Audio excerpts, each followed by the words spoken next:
Hello everyone, আসসালামু আলাইকুম। কি অবস্থা সবার? কেমন আছেন? আশা করি সবাই ভালো আছেন। আপনাদের দোয়া ও ভালোবাসায় আমিও ভালো আছি।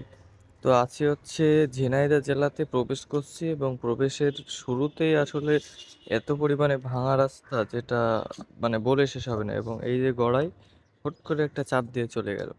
যাই হোক, তারা রাস্তায় এভাবে দেখতে পাচ্ছেন যে অন বাই অন লেনে তারা কিভাবে আর কি টানি বাই মানে যে যেমনে পাচ্ছে সে তেমনে চলছে। এটা আসলে দুর্ঘটনার একটা অন্যতম কারণ। তো সর্বপ্রথম আমাদেরকে এটা থেকে সতর্ক হইতে হবে, যেহেতু অন বাই অন লেন আসতে হবে, একটা রাস্তা দিয়ে যাইতে হবে, একটাই রাস্তা অর্থাৎ সেম রাস্তা দিয়ে।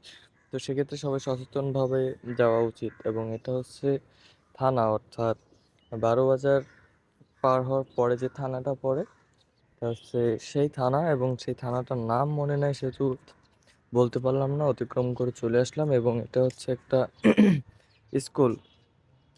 যাক, স্কুলের গেট যেহেতু অনেক রানিং যাচ্ছে এবং এই সাইডে রাস্তার কাজও চলতেছে অনেক, তো সেক্ষেত্রে স্কুলের নামটাও জানি না।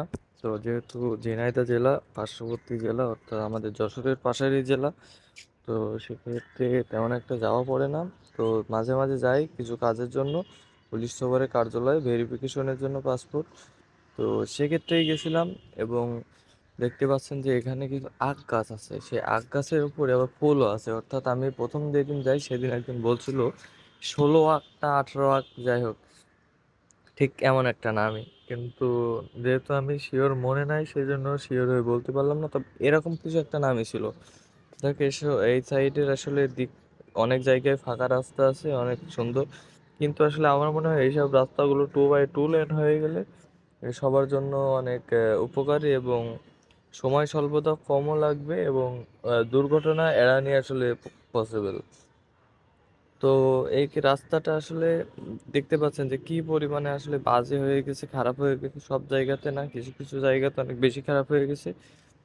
আর এই সাইড থেকে আসলে প্রচুর পরিমাণে দেখলাম যে স্কুল কলেজ আছে, মোটামুটি ভালোই আছে। তো সব কিছুরই আসলে ভিডিও করে নিছে আমার বন্ধু, এবং সেগুলো আপনাদেরকে দেখানোর চেষ্টা করলাম, যেহেতু ব্যতিক্রমভাবে ব্যতিক্রম ভিডিও। আর ভিডিওটা কে কোথা থেকে দেখছেন এটা অবশ্যই কমেন্ট করে জানাবেন। কিছু কিছু জায়গা থেকে সে ভিডিও করতে পারিনি, কালেক্ট করতে পারিনি। তো তার কারণ হচ্ছে আমি মাঝে কিছু সময় আসলে বাইক এত পরিমাণে জোরে চালাইছি যে 100-100+। তো সেই জন্য সে সব ক্ষেত্রে করতে পারিনি। এবং একটা ট্রাক গেলে দেখতে পাচ্ছেন যে আরেকটা বাইক যাওয়ার জায়গা থাকে না, অর্থাৎ যখন দুইটা গাড়ি পাশাপাশি ওভারটেক করবে সেম গতিতে, তাহলে একটা দুর্ঘটনা ঘটার সম্ভাবনা 100% থাকে। এবং এখানে দেখলাম যে অনেক গ্যারেজ ট্যারেজ আছে দুই সাইডেই। তো এই রাস্তাতে আসলে মোটামুটি কিছু কিছু জায়গা অনেক পরিমাণে ফাঁকাই ছিল, কিছু কিছু জায়গা অনেক খারাপই ছিল। তো এই যে বললাম যে আখের ওপরে ফুল, তো সেটাই আমার বন্ধু দেখাইলো এবং আপনারা দেখতে পারলেন। এবং আপনার এলাকায় কি ফুল আখের উপরে ফুল হয়, এটা আসলে কমেন্ট করে জানাই দিবেন। আমি কিন্তু আসলে আমাদের এদিকে কখনো দেখি নাই। মানে ওই জেলাতেই দেখলাম ফার্স্ট টাইম যে আখের উপরে ফুল হয়।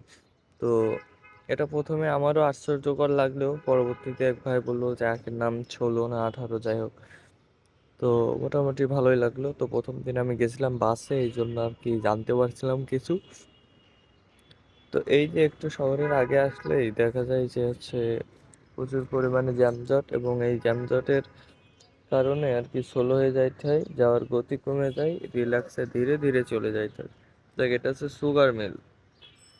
এটা হচ্ছে সুগার মিল, এখানে চিনি তৈরি হয়। এবং এই চিনি তৈরি হওয়ার মিলটাতে আসলে খুব সুন্দর করে আমার বন্ধু নিয়ে নিল, এবং ওর আঙ্কেল নাকি এখানে চাকরি করে। Mobarakganj sugar mill. যাই হোক, মোবারকগঞ্জে চলে এসেছি। আর এই মোবারকগঞ্জে সুগার মিলটা দেখলাম যে মোটামুটি অনেক ভালো এরিয়া।